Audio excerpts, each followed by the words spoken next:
Hi everyone, I want to do something a little bit different today, and that's just tell you a little story about something that happened to me and my family in the last few days. It's the kind of story that I normally hear from constituents. It's the kind of story that gives you a little bit of an idea of what's kind of really going on around the place. And it's unusual for an MP to talk about their own family experience like this, but it can be quite hard to get people to talk about these things themselves. So because it happened to me, I thought I would share it with you.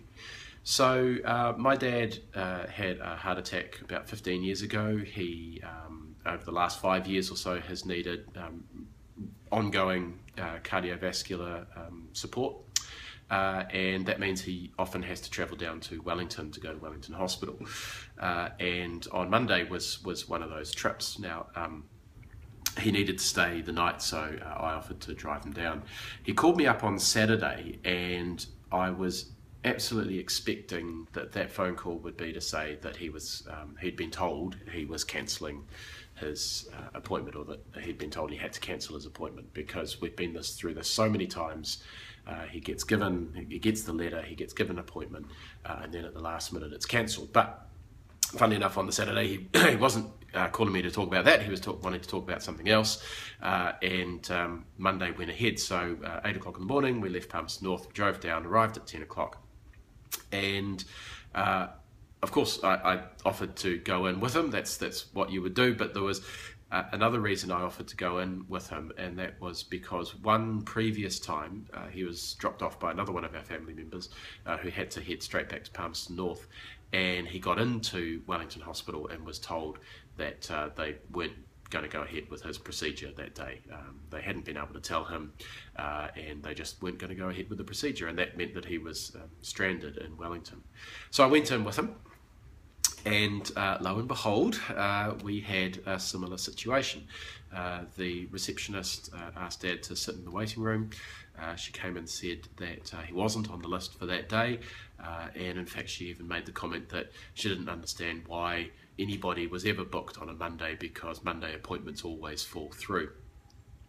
I was a little irritated by that, and I asked firmly but reasonably what was going to happen if his appointment didn't go ahead.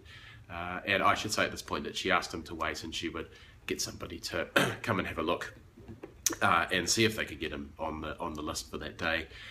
But she didn't fancy his chances of that happening. And so I said, well, what happens if he gets if his appointment doesn't go ahead? And she said, well, he'll just have to go back to Palmerston North. I said, well, look, we've just driven down from Palmerston North. That's a 2-hour drive. I should be on my way back to Palmerston North already. I don't really have time to sit here all day. Dad doesn't have time to sit here all day, only to be told he's got to go home. It's a day wasted. It's at least 4 hours driving, plus the time that we spend in the hospital. It's a day completely wasted. At which point she started walking away from me. Just sort of saying, no. I followed her and said, no, I need to talk to you about this. And she said, you probably want to yell at somebody, but it's not going to be me, which I thought was a very interesting thing for that person to say. And I'll come back to that in a minute. So anyway, she organised for the charge radiographer to come and see Dad. He eventually did, and he explained what the situation was, which wasn't a great surprise. It was that they had had one acute case, one emergency case come in, and because of that one case, they weren't able to deal with the routine cases that they booked for that day. So, their staffing was so short, their resources were so few, that one single acute case put the whole department out for being able to do routine work that day. Now, interestingly, the acute person had come in on the Thursday before. That's 4 days earlier. And it was still disrupting the department so much that on the Monday they couldn't deal with their routine cases. I asked the radiographer, when did you know that my dad's appointment wasn't going to be able to go ahead?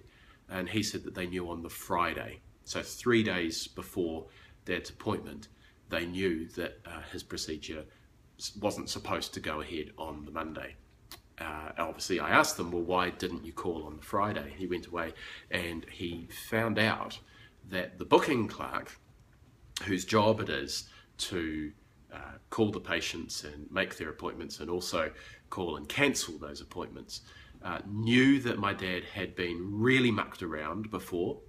They had had to call him many times, cancelling his appointments, and were too embarrassed to do it and refused to do it, and put that onus back on whoever had made the decision to cancel his appointment.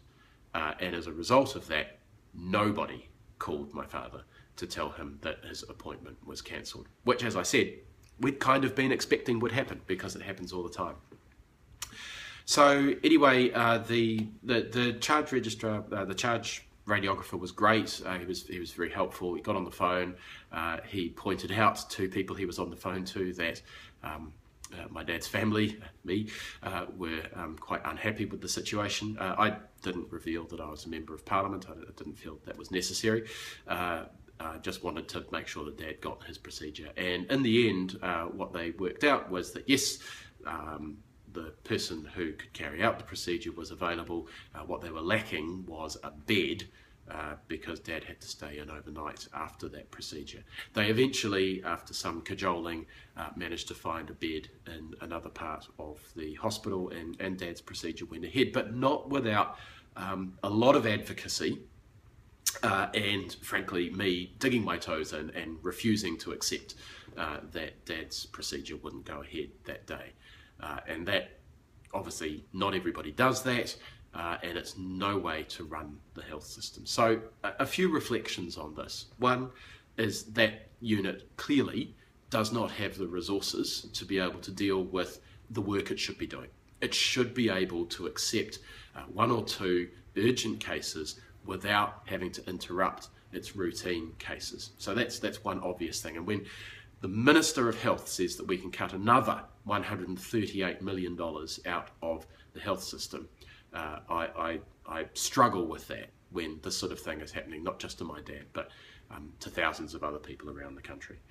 The second thing that really concerned me was the avoidance behaviour that we saw from some of the staff. Now, these are good people who are clearly under an enormous amount of pressure. So the receptionist refused to talk to me because she assumed that I was going to start yelling at her.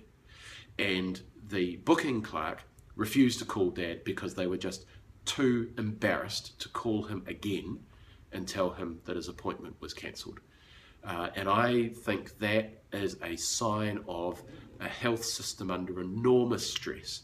These extraordinarily put upon so-called back office people, so maligned by the National Party when they were in opposition and when they first came to government, are under so much stress and have experienced so many stressful situations that they are displaying classic avoidance behaviour when it comes to these kinds of things cropping up.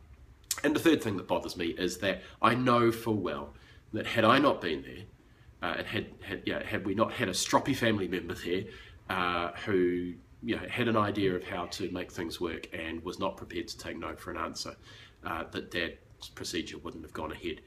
And frankly, we shouldn't have a health system where everybody needs to be dropped off at the hospital by their local MP to make sure they get the procedure that they are supposed to get, and to get the treatment and the care that they are supposed to get. So it turned out well for us, but it makes me wonder how many other people didn't get their appointment that day, who was bumped out the way because I was stroppy and they were less stroppy, or who else got a phone call that day, whose bed was it that Dad took.